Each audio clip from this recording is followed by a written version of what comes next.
Gracias por estar aquí en nuestra clase del día 29 de mayo. Ya casi estamos por terminar ya el curso. Les agradezco mucho y también la paciencia. Hoy vamos a ver lo que es los puntos de contacto y algunas otras circunstancias, perdón, las técnicas de soluciones. Bueno, ¿alguna pregunta que tuvimos que ver la semana pasada de puntos de contacto o algo por el estilo? ¿No? ¿Todos en orden?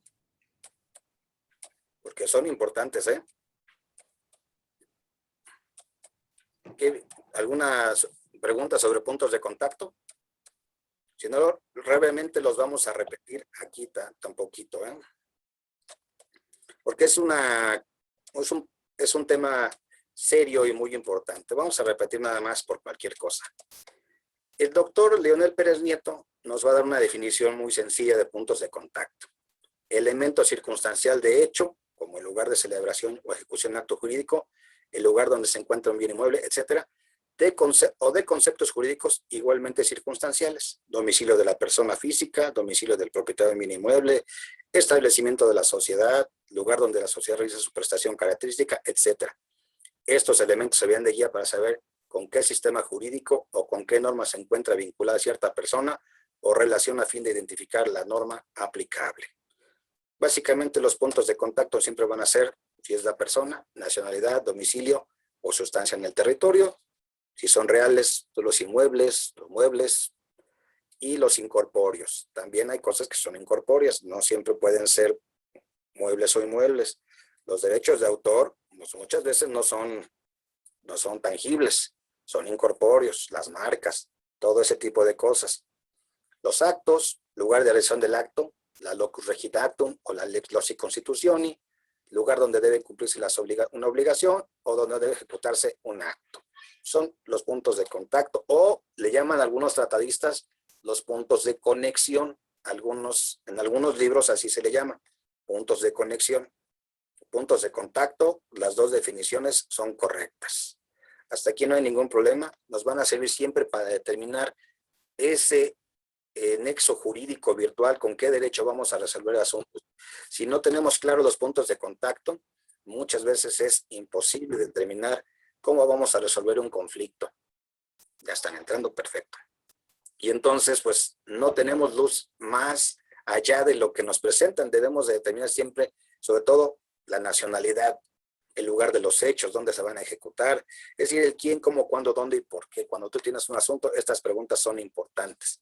Y entonces nos llevan siempre a determinar los puntos de contacto. ¿Preguntas sobre los puntos de contacto o ya queda claro? Ya no me regreso para los puntos de contacto. ¿Todos tranquilos? Sí, profesor. En el libro, la doctora Mancilla vuelve a repetir lo que son las técnicas, los métodos, el método directo, el método indirecto, las técnicas de solución de conflicto. Ya lo vimos, lo que es la norma conflictual, la técnica indirecta, todo eso lo repite. Yo decía, bueno, pues a lo mejor lo vuelve a poner para que se ponga muy claro. Entonces no es necesario que nos metamos otra vez a esto de las técnicas, ya lo vimos. La técnica indirecta es la técnica que nos va a solucionar muchos de los conflictos, porque va a usar incluso no solo el derecho nacional, puede llegar a usar el derecho extranjero. A través de estas circunstancias, lo que buscamos es siempre, cuando tenemos un conflicto, saber con qué derecho lo vamos a resolver, cuál es el foro con el que lo vamos a hacer. Entonces, para eso, pues debemos de tener una técnica de solución de los conflictos. Como ayer les voy a resumir cómo resolví un conflicto en Amecameca. Llego a Amecameca con mi pasante, solamente íbamos a firmar un divorcio. Demos las identificaciones, el secretario de acuerdo sale, y me llega un abogado así como de 1.90, ¿no? Grandote, chavo, y se me queda viendo para abajo, ¿no? Ya le sabes, el escáner le sale al abogado. Bueno, aquí el abogadito, ¿no? Entonces, sale ya del acta, todo bien, sí, yo la leo, bien, perfecto, voy con el señor, el actor, y él por la demandada. Y todo en orden. Y entonces el abogado le dice al secretario de acuerdo, oiga, es que aquí en el acta falta que los 5 días para que mi clienta pueda reclamar alimentos. Y muy hábil mi pasante le dice, no, ya no se puede porque en otro juzgado ya se resolvió de los alimentos, incluso para ella. Y aquí están las constancias. Ya había firmado el acta la señora. excepto el abogado.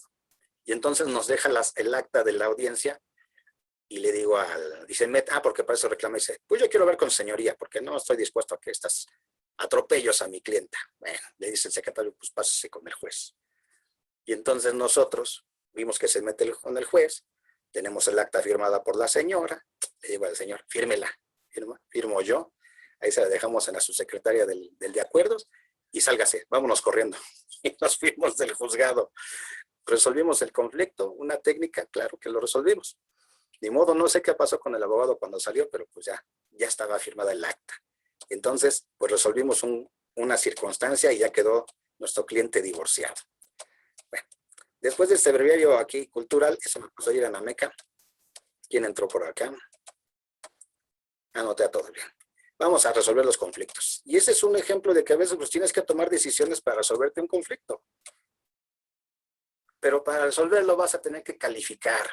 Y calificar es decir, la naturaleza de esa circunstancia. O alguien tiene una definición de la calificación que me quiera leer. Si tienen allí el libro, por favor, léanme qué es la calificación. ¿Quién me quiere compartir? O de sus apuntes. Dice, consiste en decir, Ya tú, Rosalía. Gracias. Consiste en decir cómo es o cómo está algo, mientras que la calificación es el resultado de calificar. En materia es tomar la nota conflictual y ver cómo está en relación con un problema. Gracias, exactamente. Vamos a decir su relación con ese problema. ¿Cuál es su naturaleza? Y entonces, entendiendo su naturaleza, vamos a tener elementos para esa función. Y uno de ellos es la lex fori. Conforme al derecho del juez, donde se presenta la demanda, puede calificar de manera unilateral o territorialista, es decir, lo resuelvo con mis leyes. O si es por una lex causae, el juez va a tomar en cuenta el derecho extranjero o el origen del conflicto, una postura más amplia, incluso puede aplicar otro derecho, dependiendo de su naturaleza del conflicto. Ya la tercera escuela lo encuentro más, yo nunca le entendí mucho a la doctora Mancilla, pero decía que era muy abierta porque la norma conflictual se desvincula del derecho interno y se encuentra generalmente en convenciones de derecho internacional privado. También se puede, pero normalmente los jueces, más allá de las convenciones, buscan el derecho preciso y exacto para resolver los conflictos. Los jueces no pueden resolver más que a partir de disposiciones legales.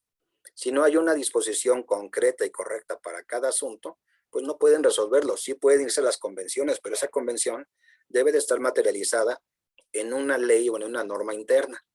Por eso, aquí la circunstancia es calificar. Voy a calificar. Su naturaleza es de qué carácter, nacional, internacional, absolutamente internacional, relativamente internacional o es absolutamente nacional. Es importante, por eso determinar esos elementos, determinar sus causas, sus puntos de contacto. Entonces es un estudio que se va a hacer, sobre todo en estas circunstancias de derecho internacional. Cuando es un asunto de carácter nacional, no tienes problemas, ¿sabes con qué resolver? Con normas materiales, normas del propio foro, que van a resolver el conflicto. Pero cuando estás en presencia de un conflicto de carácter internacional con elementos extranjeros, entonces sí se debe de hacer ese estudio y ese análisis. Hace unos años me tocó tener en la oficina un joven que se fue a Cuba, se enamora de una cubana y le dice, mira, allá en México vas a estar muy bien, aquí el régimen no te deja desarrollarte como tú quieres, y se viene aquí a México. Evidentemente el matrimonio pues, tuvo hijos, estuvo bien, pero después vino el conflicto. ¿Por qué? Pues ya no se entendieron. Ahorita no quisiera yo ni hablar bien o mal de nadie. De los dos simplemente no se entendieron, pero ya había hijos. Y el conflicto vino cuando la señora se quería ir a Miami, porque ya estaban sus familiares y se quería llevar a los menores. Hay un conflicto ya. Hay niños que son de nacionalidad mexicana, nacionalidad cubana por la madre, y que pues, en determinado momento ya se los quiere llevar a un tercer país y el papá dice, pues no te los voy a dejar. Pues a quién le quieren que le roben a sus hijos y le pongan pues 2,000 kilómetros de distancia, ¿no? Si de por sí cuando hay un divorcio se me voy a Cuautitlán y yo soy aquí de Tlalpan, imagínate, ¿no? Hay un conflicto severo por a qué hora los vas a ir a ver, o soy de Puebla, soy de Tlaxcala.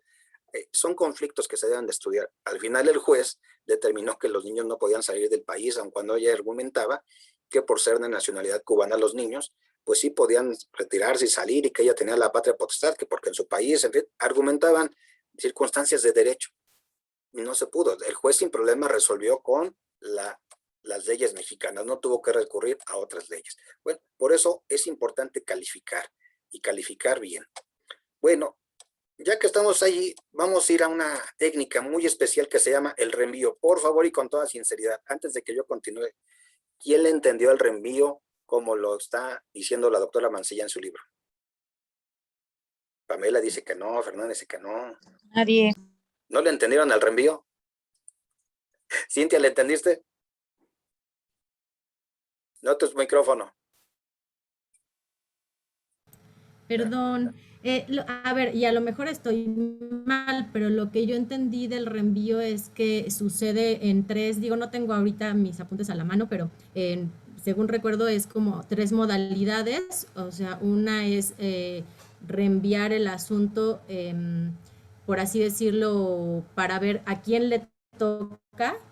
Hay un asunto en donde hay una parte del reenvío que no aplica, porque no hay, por así decirlo, creo que aquí es donde entra el supuesto que hace como una conexión, ¿no? A ver, para decirlo como debe de ser, debe de haber un punto de conexión, ¿no?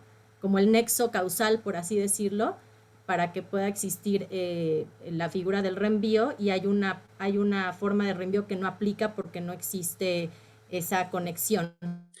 En ese sentido puede ser un reenvío con un conflicto positivo o un conflicto negativo.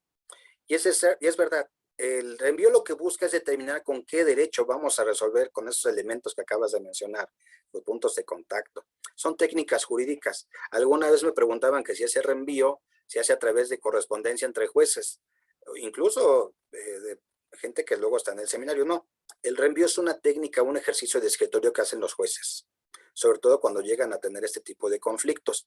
Pero antes del reenvío vamos a tener, y gracias Cintia por esos comentarios, vamos a tener lo que es la remisión. La remisión en muchas veces, déjenme regresar aquí tenemos un conflicto, y hay uno muy, muy sencillito que si fueron, por eso les dije, váyanse al libro del doctor Contreras Vaca, que es muy ilustrativo. En la remisión muchas veces lo que hace es el derecho, la norma conflictual te dice, vete al derecho de tal país, nada más, y con eso lo vas a remediar. Da un ejemplo muy sencillo, el de dos personas de España que van a hacer un contrato de arrendamiento por una casita aquí en la Ciudad de México, y van a tener un conflicto, pero el conflicto no es por el pago de rentas, el conflicto es por la capacidad en el momento de hacer el acto jurídico.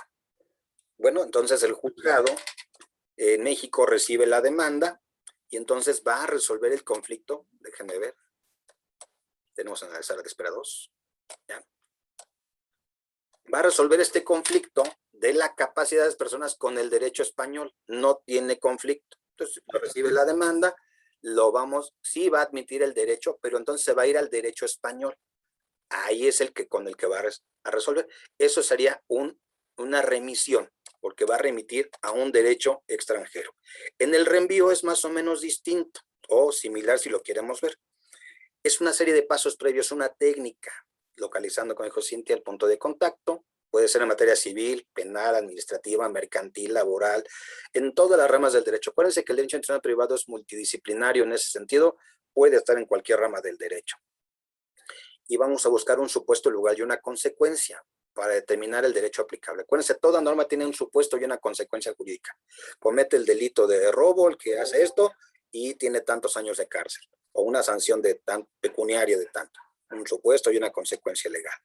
Y entonces, nos vamos ahora sí al reenvío. Tenemos uno de simple y su confirmación. En este simplemente, al contrario, por ejemplo, si fuera un asunto de carácter entre estos dos españoles, pero por el pago de rentas de ese inmueble, tendríamos una remisión simple y su confirmación, que sería, se pelean los dos con un contrato hecho en España, con las leyes de España, y entonces lo van a presentar en un juzgado de España, por decirlo así. Y entonces el juzgado va a decir, no, yo no puedo recibirlo, porque las normas que le aplican son las normas del Estado mexicano. Y entonces si llega a México ese asunto o llega con la legislación mexicana, lo único que va a pasar es decir, se queda aquí porque dice que el juez competente es el juez de donde está ubicado el domicilio del inmueble. Entonces, una confirmación. Se usa primero la norma conflictual española. La norma conflictual española dice, no lo puedo resolver porque es un conflicto de un bien inmueble ubicado en otro país. Se revisa la ley mexicana dice, sí, yo lo admito, y entonces se puede resolver con la ley mexicana. Eso es con una confirmación y simple, no hay ningún problema. O en el caso de un divorcio, de una nulidad de matrimonio, se los he comentado en el caso de una niña guatemalteca, siempre se lo están comentando, el niño mexicano, van a pedir la nulidad del matrimonio. Hay un reenvío muy sencillo, van a los juzgados de Chiapas, el juez dice, no, pues sí, está aquí la nulidad del matrimonio, pero resulta de que se casan en Guatemala. Bueno, entonces, a través de los actos jurídicos donde fueron celebrados en Guatemala, entonces se va a poder resolver ese asunto. Es un reenvío en primer grado, con un conflicto positivo. ¿Por qué conflicto positivo? Porque tiene una solución. Cuando es negativo es que ninguna de las dos leyes, ninguna de las dos normas tiene una manera de poder dar una solución. Ese es a veces un problema del reenvío, de poder resolverlo. Entonces, hasta aquí puede que sea poco conflictual, o más bien confuso, pero es un ejercicio de escritorio, no es un ejercicio entre juzgados. El juez tiene que sentarse a ver si puede admitir o no, o con qué leyes va a resolver. Por eso yo les digo que cuando planteen una demanda o un abogado lo plantee, desde un inicio le debe decir al juez, tú eres competente por esto y por esto y por estas son las leyes, los acuerdos, los convenios internacionales y lo vas a poder resolver. Cuando tenemos un conflicto en el que tenemos dos derechos que lo pueden resolver, bueno, es positivo. Y si ninguno de los dos derechos lo puede resolver, estamos en presencia de un conflicto negativo. No hay solución. Déjenme exponerlo de esta manera. Remisión simple es, perdón, ya lo vimos. Ay, mi vecino ya puso ahorita la música. ¿Se escucha, verdad? ¿No? ¿No se escucha? Ah, qué bueno, porque ya mis vecinos estaban aquí los albañiles haciendo su concierto. Primer grado, la norma conflictual remite a otra norma conflictual. La segunda rechaza el reenvío, que al principio que contiene no es compatible con el principio de la norma.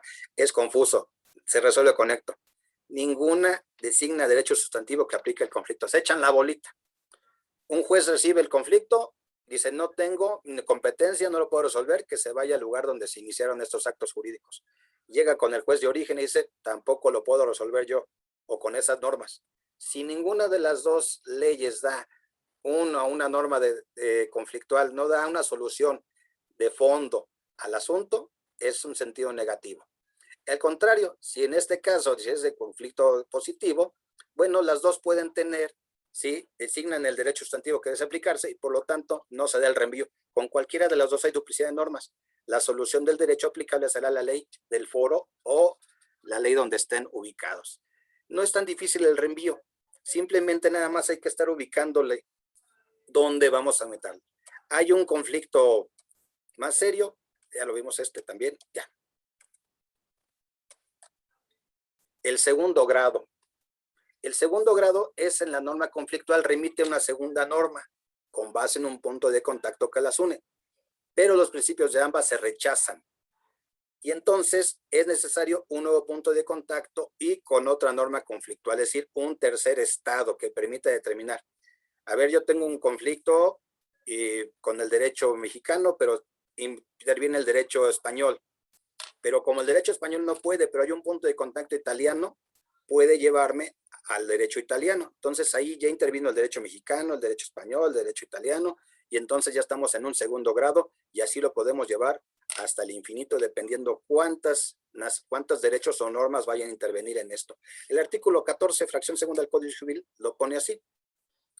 Se aplicará el derecho sustantivo extranjero, salvo cuando dadas las circunstancias especiales circunstancias del caso, deban tomarse en cuenta con carácter excepcional las normas conflictuales de ese derecho, que hagan aplicables las normas sustantivas mexicanas o de un tercer estado. Fíjense bien, de un tercer estado. ¿Se puede usar el derecho extranjero? Sí, pero si aplicas de un tercer estado, de un cuarto estado. Entonces estamos hablando de reenvíos en primero, si se ocupa la ley de un segundo estado, de un segundo grado si es de un tercer estado, y así lo podemos llevar por mucho. Hay unos ejemplos que no sé si los vieron en el libro del maestro Contreras Vaca. ¿Quién lo pudo ver? ¿Sí vieron el libro del maestro Contreras Vaca? Yo no lo tengo, pues no. Pero se los mandé a todos. Bueno, pues... Sí, yo se lo pude ver, profesor. Venía, creo que un ejemplo, es que no recuerdo bien, pero creo que era de Nicaragua. Ay, no me acuerdo, algo de P, pero ahí intervenía que el Estado mexicano, ¿no? Paraguay creo, era Nicaragua, Paraguay y el Estado, y bueno, y México. Así es. Miren, vamos entonces a ir a este ejemplo que nos da el ilustre doctor Contreras Vaca, porque a veces pasa, y aquí se expresa mejor. Tenemos una controversia, una francesita domiciliada en Alemania, 23 de febrero de 2010, celebra contrato de compraventa con petróleos mexicanos respecto de una maquinaria procedente de Suiza. En él, el vendedor francés se compromete a entregar la mercancía en México contra el pago del producto. Pemex pretende demandar la nulidad del contrato cuando se da cuenta que el vendedor es incapaz o conforme a las leyes de México, Distrito Federal, otra vez lo que es la capacidad. Ya que lo tenemos por aquí. Aquí viene el por eso les digo que es más comprensible con el maestro, con el doctor Contreras Vaca. Sencillo, tenemos la legislación mexicana, legislación alemana y la legislación francesa. Se plantea ante el juez del Distrito Federal, o lo que era la ciudad en aquel entonces, hoy Ciudad de México, y entonces nos va a decir la norma que el juez competente es el lugar de que el demandado ha señalado para el requerimiento judicialmente sobre el cumplimiento de su obligación. Bueno, puede intervenir la legislación alemana. Quizás la legislación alemana no lo contempla bien o no puede resolverlo, va a la legislación francesa. Entonces ya estás en presencia de un primer grado a la legislación alemana. Si pasa la legislación francesa, vas a un segundo grado. Aquí se explica mejor, ¿verdad? Se aprecia mucho mejor en ese sentido. En este caso, si los jueces de Alemania, Italia o tal vez los de Suiza lo consideren pertinente, podrán asumir competencia, lo cual originaría un conflicto de competencia judicial o convergencia de jurisdicción, cuya solución queda analizada así. Primero, la clasificación por el juez va a tratar sobre la capacidad de las personas. El artículo 13, fracción segunda y 14 del Código Civil Federal van a determinar que el derecho aplicable será el del Estado. El Estado y la capacidad de personas físicas se rige por el derecho y lugar del domicilio, pues saber dónde está domiciliado la persona. Entonces, por eso se pueden ir aplicando los distintos derechos, primero y segundo grado, hasta buscar cuál es el derecho aplicable. Incluso si un juez me dice aquí en México soy incompetente para conocer ese asunto, si usted tiene que ir físicamente, ahora sí, no es un asunto de escritorio, se tendrían que ir a postular o a plantear el juicio a esos países para encontrar la solución a los problemas. Entonces, por eso me gusta más cómo lo plantea y lo explica el doctor Contreras Vaca en estos ejemplos de primero y segundo grado. Si alguien no tiene libro, por favor, al rato me mandan un mensaje y se los mandamos de regreso. ¿Alguien que no lo ya tenga el libro? Yo, profesor. Perfecto. Gracias. Yo tampoco. Bueno, entonces, recuérdenme de que yo se los mande para que lo puedan ver bien y entonces lo puedan estudiar. No se preocupen tanto por el reenvío. Si viene en el examen, no me meto mucho, pero lo importante es que lo puedan entender como una técnica jurídica, una técnica que va a darnos las soluciones muchas veces cuando tenemos un asunto. Les van a llegar en su momento. Miren, hace muchos me llegó el de una señora mexicana casada con un señor de Barcelona. Y allá tuvieron casas y terrenos, pero también aquí en la Ciudad de México. Y allá se van a divorciar. Pero las casas estaban aquí y estaban en un lugar que se llamaba Sitges. Hasta me acordé del nombrecito, ¿no? Entonces, se convierte en un conflicto porque los hijos, pues también eran españoles, eran mexicanos, las casas, cómo dirimir esas controversias. Entonces, tienes que estar buscando como abogado cuál es el mejor derecho con el cual vas a resolver la controversia. ¿Cómo le vas a decir al juzgado que tiene competencia? Incluso no le puedes decir al juzgado de España, oye, es que esas casas de México quiero que tú me las ejecutes o me las des a mí. No, porque nuestros jueces y nuestra ley son territorialistas. Solamente nuestros jueces van a decidir sobre esas consideraciones. Nuestra ley es absolutamente territorialista y jamás van a permitir que un juez español decida sobre inmuebles que están en México. Entonces te convierte en un conflicto de cómo resolver, con qué leyes vas a resolver estos conflictos. Incluso, no sé si funciona en la misma sociedad conyugal que como los mismos derechos que tengan acá. dónde se casaron, dónde vivieron, cuál fue el último domicilio donde estuvieron presentes, por qué iban y venían de España a México. Entonces se convertía en todo un galimatías, dijera una famosa periodista que le gustaba decir esa frase en su noticiario. ¿Cómo vas a resolver esos asuntos? ¿Cómo los resuelves? ¿Cómo les dices? La señora es mexicana, el señor es español, tenían cuentas bancarias incluso en Barcelona, y en una de esas, ¿qué tal si se independizan los catalanes y ahora sí por fin logran su independencia? Y el problema ya no va a ser dónde va a jugar el Barça, ¿no? Ya no va a poder jugar en la Liga Española, ¿verdad? Por eso no se separan. ¿Dónde va a estar su...? Ese sería un conflicto serio. Bueno, entonces, ¿algún problema sobre el reenvío? Se los paso más tarde, entonces, el libro para todos los que lo tienen por ahí. Luego vamos a ver, o yo usted, mande. Gracias, dije. Ok, sí, mira, te lo mando a ratito, entonces. Hay unas cosas que se llaman sencillas, son las reglas de Maridiakis. Y Maridiakis nos va a dar unas reglas bien sencillas. Por eso es que a veces el reenvío es un ejercicio escritorio y de los jueces. Hay reglas muy sencillas. El Estado no solo está legitimado para prescribir que el suyo es el único derecho aplicable dentro de los límites de su territorio, sino también se halla obligado a determinar los casos en que ha lugar aplicar el derecho de un país extranjero. Nuestros propios códigos lo tienen del 12 al 15 del Código Civil Federal, cuando se puede usar el derecho extranjero. Y esto es bien sencillo por un detalle que se llama el orden público, lo vamos a ver ahorita. Y también se encuentra obligado a determinar qué reglas, las reglas que den a conocer los casos en los cuales se debe aplicar el derecho extranjero igual. ¿Se puede? ¿Con qué reglas? También tiene el derecho y el deber de permitir la ejecución de decisiones judiciales extranjeras en su territorio. Sí, pero con sus límites. Lo vuelvo a repetir, no, los jueces extranjeros no pueden decidir sobre bienes inmuebles sabidos estando en México. Son reglas. El Estado no puede privar al extranjero de su protección legal ni hacerle difícil el goce de sus derechos humanos. Acuérdense que por no dar de sus derechos humanos salen de un proceso judicial, por no respetar sus derechos consulares, por no respetarles sus derechos como derechos humanos. No se les puede privar de su libertad, de sus posesiones, de sus derechos sin previo juicio o mandamiento judicial por una autoridad competente, no porque sean extranjeros. Estaba yo escuchando hace unos días cuando el presidente hizo un acto de desagravio al pueblo chino cuando masacraron a 300 chinos en Torreón en 1911, las fuerzas revolucionarias, que esas, como ser esas páginas negras de la revolución, pues no terminó allí. Durante todavía los años 20 y 30, no 20, los 20, expulsaban a los chinos junto con sus esposas y sus hijos, no les daban las garantías de ni siquiera ser mexicanos, se violaron completamente sus derechos. Eran las épocas de Plutarco Elías Calles, Álvaro Obregón y todos ellos, es decir, pues por ser chinos, y aunque sus esposas fueran mexicanas, pues los sacaban del país, es decir, se cometieron ilegalidades en los años 30, y de veras que, no, los 20, aparte, ¿no? Y aparte se les obligaba a tener nombres en español, no podían llamarse como se llamaban allá, entonces ponían Juan, Pedro, Mario, Zacarías, Mateo, no. Entonces, ese tipo de cosas les hacían difícil el goce de sus derechos humanos, violaban esos derechos en México. El Estado debe hacerse legislar sobre bienes inmuebles fuera de su territorio. Por eso es que nuestras leyes son territorialistas, no permiten que otros jueces se vengan a meter aquí, porque nosotros no nos metemos con los inmuebles de otros. El Estado se halla obligado a respetar los derechos adquiridos, obviamente, sobre todo los extranjeros, hay que respetarlos. Todos estos derechos se van a reflejar en los artículos 12 y 15 del Código Civil Federal. Profesor. Mande. Disculpe, ¿puedo hacer un comentario al respecto de los nombres? Claro que sí.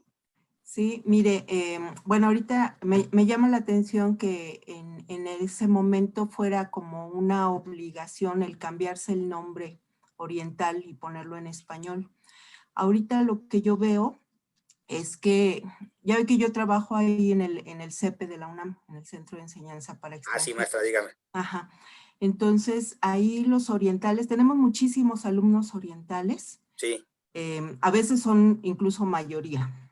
Y ellos tienen ya como costumbre cambiarse el nombre. Entonces nosotros en las listas, sí, en las listas tenemos su nombre original, porque ese es el oficial, pero siempre en la clase de presentación nos dan su nombre en español. pero por voluntad propia. Ellos eligen ya un nombre, aunque no vayan a permanecer mucho tiempo aquí. A veces vienen solo por un curso, o porque son del CONACYT, o porque trabajan en la embajada, etcétera. Entonces no van a estar mucho tiempo. Pero a mí lo que me llama la atención, bueno, hemos tenido pues cualquier nombre común, pero quiero comentarle que ya tuve un alumno coreano que cuando me dijo su nombre me dice, yo soy Mara. Y le dije, bueno, aquí ese es un nombre femenino, ¿no? Mara. Sí. No, es que mi papá es Maradona y yo soy Maradonita. ¿Ah, sí? Y bueno, ajá, y entonces de cariño pues le decíamos Mara, pero él así lo puso. Ajá, y hubo otro caso de otro alumno que él era de niveles básicos. Sí. Y su nombre era Pancho López, así, seguido. Así tal cual. Ajá. Bueno. Sí, y así se ponen, y eso es su elección, ellos les gusta cómo suena, o les remite quizá a algo que les comentaron, o no sé, porque cuando son de niveles muy básicos, pues no entienden nada. No, nada, pues nada, no. Puesto. Ajá. Y bueno, era lo que quería comentarle, que ahora ya es voluntario en ellos, yo creo que para su mejor integración, y sí nos funciona a nosotros. Y me da gusto, pues, pero sabe que ahí es importante, es el respeto a su voluntad y a su decisión. En los años 20 no se le respetaba eso. Simplemente era el abuso del poder y de la xenofobia mexicana promovida por grupos como los Camisas Amarillas, de estos revolucionarios, que hay casos muy deplorables en contra de los extranjeros, que luego no los vemos, pero si lo hacen por gusto, adelante. De hecho, tuve un alumno aquí en la facultad, hace 3 años, se llamaba Kim. Kim es coreano y venía desde Monterrey cada sábado. No sé en qué empresa trabajaba, pero pagaba vuelo cada 8 días, ¿eh? No sé la capacidad, y muy estudioso. Y Kim se llama. Ah, sí, y son súper respetuosos. Son mucho. Muy disciplinados. Sí, ordenados, respetuosos. Sí. Y le digo, yo un sábado en la tarde, digo, Kim, ¿dónde te vas con tu familia? Y dice, no, mi familia son los mexicanos. Yo aquí, pues, yo convivo con todos. Bonito. Pero gracias, maestra, por este comentario. Y si lo hacen por voluntad, gracias, maestro. Mucho mejor. Eso hay que respetarlo. Sí. Bueno, sí, así es. Seguimos aquí. Ahora, esto es bien importante, estas reglas. Hay una cosa que se llama la cuestión previa o incidental en los problemas. A veces tenemos conflictos internacionales o circunstancias que pueden derivarse. De alguna manera, estas cuestiones previas o incidentales pueden presentarse en la situación, en un juicio. Esta figura poco estudiada se presenta antes de algo, es inesperada e imprevisible, por lo tanto su naturaleza jurídica debe ser un incidente y como tal debe ser resuelta inmediatamente. En un juicio normal, tú presentas una demanda y tú detectas que la personalidad jurídica de uno del actor o del demandado es cuestionable, demandas un incidente de falta de personalidad o de que hay una nulidad en esa acta que lo hacen imposible. Entonces, una cohibia, el juez debe de pronunciarse sobre la personalidad para poder continuar con el asunto. Entonces, también ahí dice que hay tendencias que dicen que el derecho puede aplicarse para resolver ese incidente, para resolver el problema, y entonces pueden resolverlo. El artículo 14, fracción segunda, las cuestiones previas, preliminares o incidentales que pueden surgir con motivo de una cuestión principal, no deberán resolverse necesariamente de acuerdo con el derecho que regule a esta última. Es decir, a veces pueden quedar aparte, pero hay algunos asuntos como la personalidad que son de previo y especial pronunciamiento. Un juzgado siempre debe de ver eso en un conflicto. Por ejemplo, tú vas a un conflicto internacional o una demanda con una empresa que te pretende demandar y detectas como abogado que no está bien acreditada la personalidad del representante legal. Momento, ese señor no tiene personalidad, no es que no sea agradable ni carismático, no tiene personalidad jurídica. Y entonces un juez está obligado a resolverlo así. O en los alimentos o en muchas otras cosas pueden haber cuestiones previas o incidentales. Es decir, oiga, ¿qué crees? Me estás demandando alimentos, pero de un niño que ya tiene 18 años, ya trabaja, ya es papá. Entonces no me puedes demandar por eso, hay que resolver eso, son incidentes o que se deben de resolverlo. O la señora me está demandando por alimentos, ya terminamos el concubinato, pero pues ya vive con otro señor.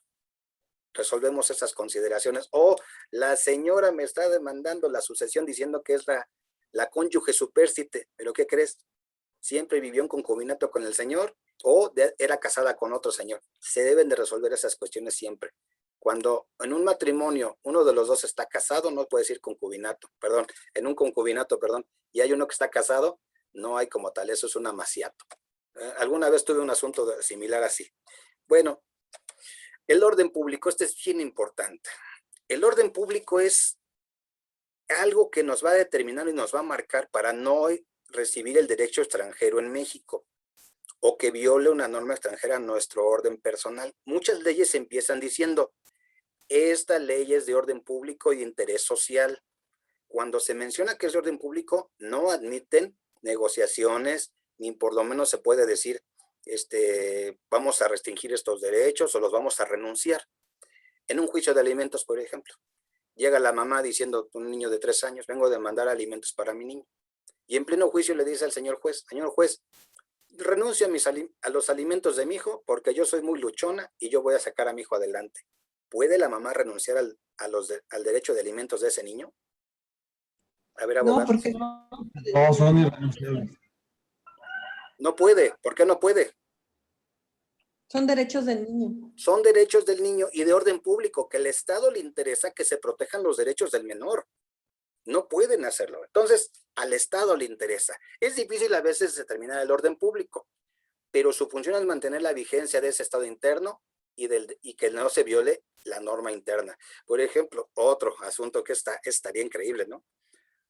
Algún amigo de ustedes que sea muy intrépido se va a vivir a algún país árabe y entonces, allá se hace el Islam y tiene sus 2 o 3 señoras y regresa a México, pero quiere que el Estado mexicano le reconozca a sus 3 señoras. ¿Le podemos reconocer a sus 3 señoras? Porque él dice que Alá es Dios y Mahoma su profeta. No. Si lo puede, que me diga cómo, para yo hacer el trámite. Pues podría ser, dice la Constitución de la Ciudad de México, que esta Constitución reconoce todos los tipos de familias. A mí no me gusta la Constitución de la Ciudad de México, tengo mis inconvenientes con ella. Pero imaginemos lo que exista, alguien que venga con sus 3 señoras. ¿Por qué les hizo el Islam? O adquirió la nacionalidad musulmana y llega a México. Entonces, ¿qué se hace? Pues no se puede porque viola nuestro orden público. Nuestro orden público reconoce el matrimonio entre 2 personas, pero solamente una relación. No podemos admitir tantas. Digo, yo sé que en la realidad se da. Tenía yo una vez una conocida, una clienta que me decía, ay, licenciado, estoy muy apenada porque es que mi hijo está allá adentro con sus 2 señoras, ahí viven con las 2. Bueno, pues eso ya es una relación de facto, no jurídica, pero se da. Bueno, este orden público, déjenme decir, hay una tesis del tercer tribunal colegiado, aquí no se me fue una R, que determina un poquito, a muchos tratadistas les cuesta trabajo determinar qué es el orden público. Y lo dice el tercer tribunal colegiado en materia civil del primer circuito, que son nuestros más altos tribunales, ¿no? Ha sido entendido como el conjunto de reglas en que reposa el bienestar común ante las cuales ceden los derechos de los particulares, porque interesan a la sociedad colectiva más que a los ciudadanos aisladamente considerados. El carácter de orden público de las normas adjetivas o sustantivas se determina de acuerdo al objeto de cada disposición o a su naturaleza. Por eso cuando les digo si una mamá puede renunciar a los alimentos, pues evidentemente no. Son intereses de los menores, de su normal desarrollo, de su protección. En defecto de una disposición expresa que establezca que unas normas de orden público es irrenunciable. No puede ser. Por lo tanto, entonces, al Estado le interesa. Y al final, de ahí que para determinar cuándo es posible apartarse de las normas sustantivas o del procedimiento, debe establecerse si se haya o no comprometido el orden público en cada caso. Es decir, distinguir las normas de orden público de las que solamente afectan los intereses privados de particulares. En muchos convenios judiciales, al final se expresa siempre, señor juez, le pedimos que lo apruebes porque este convenio es conforme a la moral y no contrario al orden público o a las buenas costumbres. Si ese convenio es así como lo dicen las partes, el juez entonces lo puede aprobar. Si tiene una cláusula o algo que vaya en contra del orden público, el juez de inmediato tiene la autoridad para decir que no va a respaldar ni a sancionar como positivo ese convenio, así como en muchos otros asuntos. Es como la libertad de la voluntad, la autonomía de la voluntad de las partes. Yo no puedo hacer un contrato en el que le diga a mi patrón, nada más págame el salario mínimo y voy a trabajar de las 7 de la mañana a las 10 de la noche todos los días y sin descanso semanal. y no me des vacaciones. ¿Puedo renunciar a esos derechos como trabajador? ¿O puede el patrón tener un contrato colectivo, un contrato de trabajo así? O un menor de edad decirle, te voy a traer a mi niño para que trabaje, tiene 16 años, pero puede trabajar día y noche. Yo me hago responsable, no me dé seguridad social. Yo renuncio a mis derechos de seguridad social. Pues no, pues al Estado le interesa que haya protección a ciertos grupos sociales también. Por eso el orden público no admite a veces que intervenga un derecho extranjero en el nuestro. El orden público está para salvaguardar nuestras instituciones. Y a la parte que está el orden público, pues vamos a tener algo maravilloso que es el fraude a la ley. Vamos a evadir la justicia, dice el doctor Contreras Vaca. No, a la ley no se le hace fraude. Nosotros somos los que nos hacemos tontos y queremos hacerle fraude a la ley. Pero el fraude a la ley es para evadir la aplicación de la justicia, ubicarse bajo la regulación de la norma si lo permite. Y se va a modificar mediante un punto de contacto. Gerard Depardieu, para no pagar impuestos con los franceses, pues dijo, ya no soy francés, me hago ruso, me voy con Vladimir Putin, cambió de nacionalidad, ahora cóbrenme. Pues, a final de cuentas hizo un fraude a la ley. Entonces ahí sí hay una voluntad humana. Yo quiero vulnerar la ley, no poder hacer ciertas circunstancias. Hace algunos años, la oficina de trabajo, uno de los socios ahí tenía una empresa y un abogado lo transaron y le quitaron $1 millón o 2 millones. El abogado que le llevaba el asunto firmó con él un contrato de prestación de servicios con otros abogados. Y estos dijeron que iban a cobrar un porcentaje sobre la recuperación de ese crédito.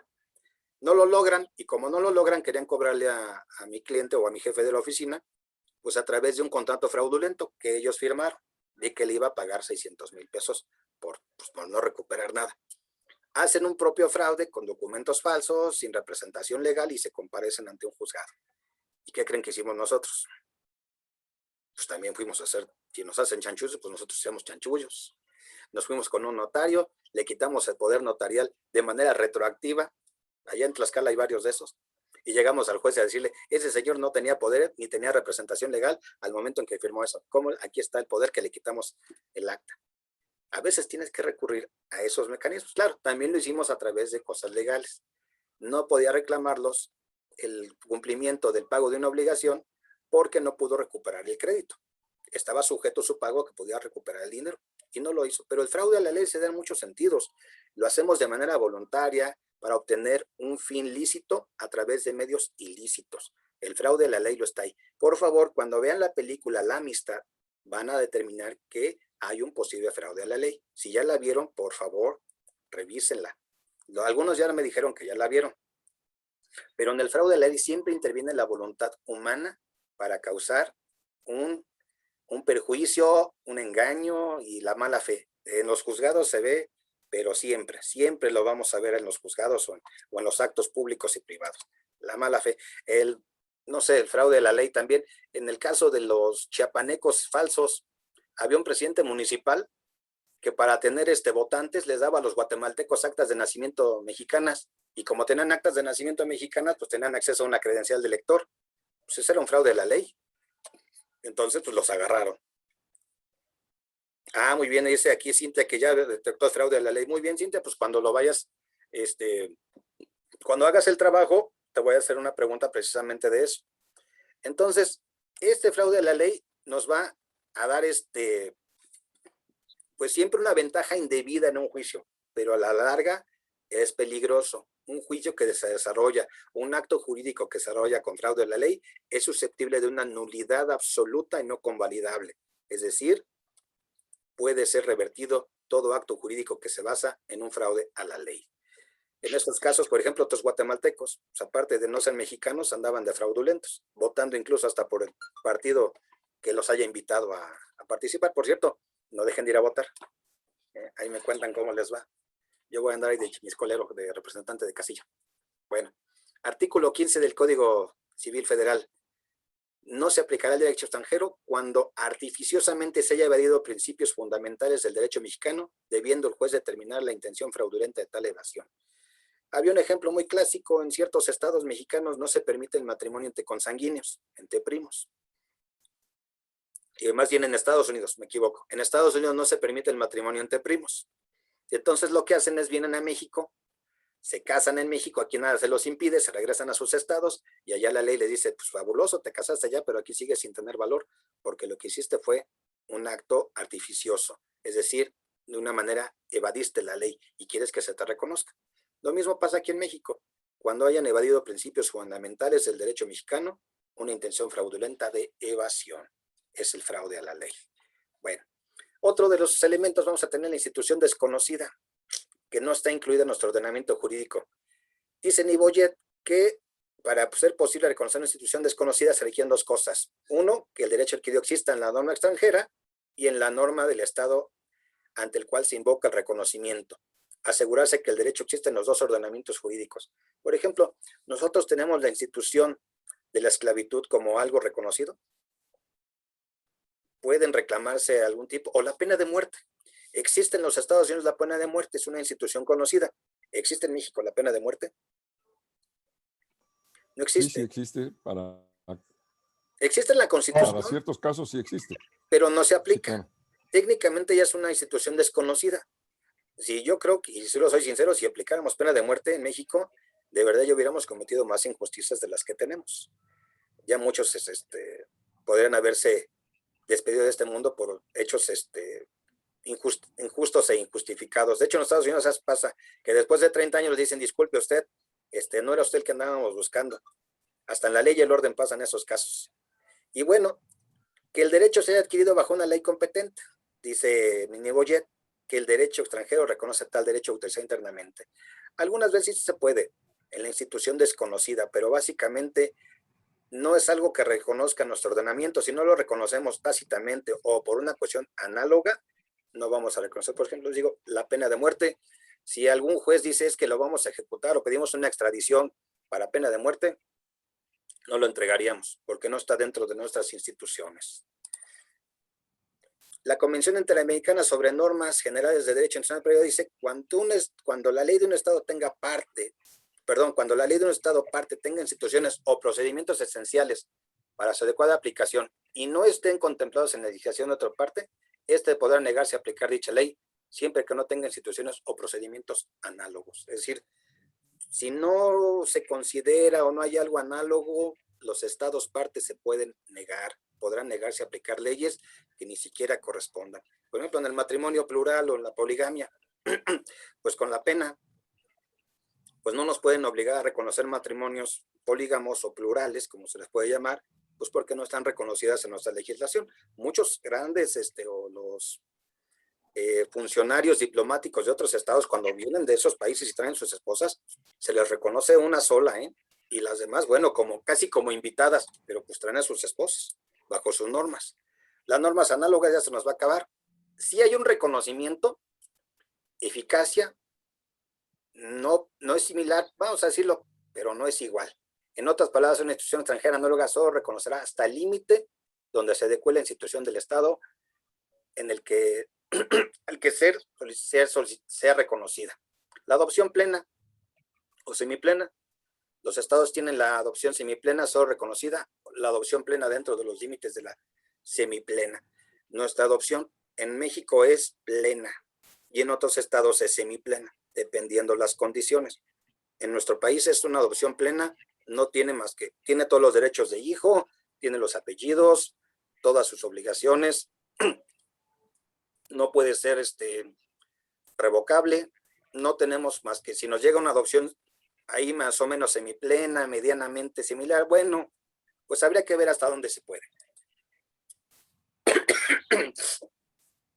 El 14 del Código Civil Federal, si queremos tener un derecho extranjero, bueno, dice que no, para su aplicación dice que el derecho mexicano prevé instituciones o procedimientos esenciales a la institución extranjera, aplicables si existen instituciones o procedimientos análogos. Es decir, si nosotros lo tenemos, lo vamos a hacer con nuestras leyes, siempre podrá ser así. Y ya el conflicto móvil, que el último, a veces hay una variación en el conflicto de la ley. El origen, el punto de contacto puede variar de un lugar a otro, las circunstancias, que el problema puede ser resuelto por derechos diferentes. Y puede confundirse un poco con el fraude de la ley. En este caso, el traslado de los bienes, dónde están ubicados o dónde está la persona.